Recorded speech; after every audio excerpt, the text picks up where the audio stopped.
So recently on Instagram, I uploaded an animation of a switch connecting and smiling. In this video, I'm going to teach you how I animated the mouth. Let's get started. So here's the file of the Nintendo animation that I made. And as you can see, I've deleted everything. So I'm going to teach you how to make that mouth animation from the beginning.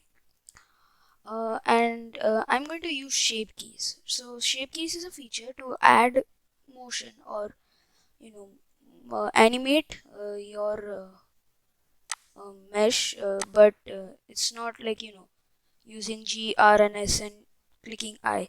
You're going to animate the mesh by changing it in edit mode.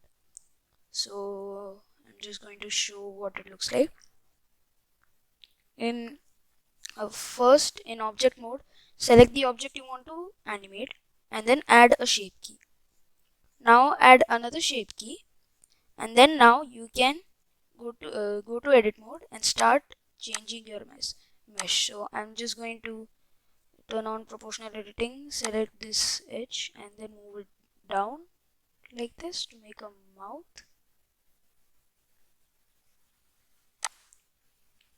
That's looking creepy, which means it's looking good. And I'll rotate this, move it up, and I'll rotate this and move it up. And when you tap out, you can see that it is back to its original shape in object mode. But when you change your value over here, you can see it changes the shape, which is good. Now you can go to frame 1, and then beside the value you can see there's a little dot here. So in every modifier, in every properties panel, if you add some, if there's a slider like this, you can see there will be a dot beside it. Let me see, for light you can change the color also, the power, even the materials have dots beside it. What that dot does, it adds a keyframe to a value. So it as if you hover over the dot, you can see it's written animates property. So that's what it does, it animates property. So we'll go on to the object data tab again, select the cylinder, and then in frame 1 we're going to click that little dot, or we can hover over the value and click I. That will add a keyframe from, as you can see here. And then we can go some frames over. I don't know why this is moving. Did I add wait, delete this. Yeah, I added some keyframes here. I don't know why I did that. Okay, so we'll go some frames forward, and then we'll hover over the you can see the value is green now, which means the values the frames have changed. So we need to add a keyframe here, but we are going to change the value to 1, and now you can see it's orange. Orange means that the value is changed but no keyframe is there. So if you move one frame backwards like this, it is gone because we didn't add a keyframe there.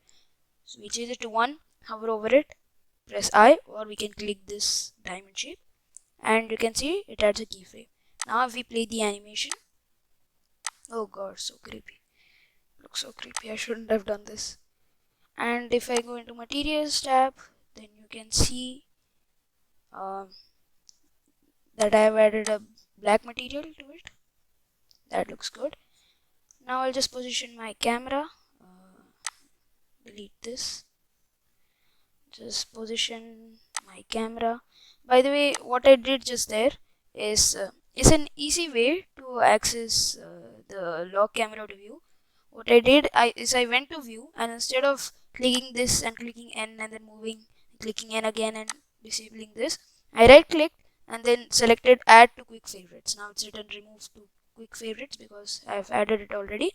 And what it does is that whenever you click Q, it opens up a menu with all your quick favorites. You can use it not only for this but for many things like adding a cube. So if you go to mesh cube add to quick favorites. Then every time you want to add a cube, you can just go cube, and it will add a cube. But we don't want that now, so we'll just delete that, and I'll remove it from my quick favorites. So I select that cube, lock camera to view, and now I can position my camera by using the navigation tools like middle mouse, shift middle mouse, and whatever. So deselect that, and now when does it stop smiling? Not that I don't. Okay, so it stops smiling. Let me just click this. It stops smiling. Stops moving its mouth in frame number 20. We'll just go 5 frames ahead. Change the end to 25. Now this is just a process of me changing the file location. I'm going to change it to Nintendo Creepy Smile. Except I'm going to change this to FFmpeg video, encoding to MP4. Then I'm going to change it to standard. Yeah, nice. And yeah, that's it. I'm going to render the animation. By the way, I'm using I'll switch this to GPU compute. As you can see here, let me go to edit, preferences, system.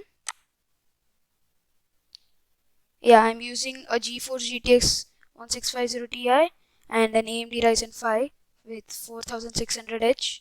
AMD Ryzen 5 4600H with Radeon graphics. So if you don't have that, you can render with CPU, but GPU is recommended. So I'll render this animation, and I'll see you after it's rendered. And look at that, we have finished the rendering. In this video, you have learned what are shakies and how to use them. And I hope you have learned something in this video, and I'll see you in the next video. And also congrats on making this Nintendo Switch look really creepy.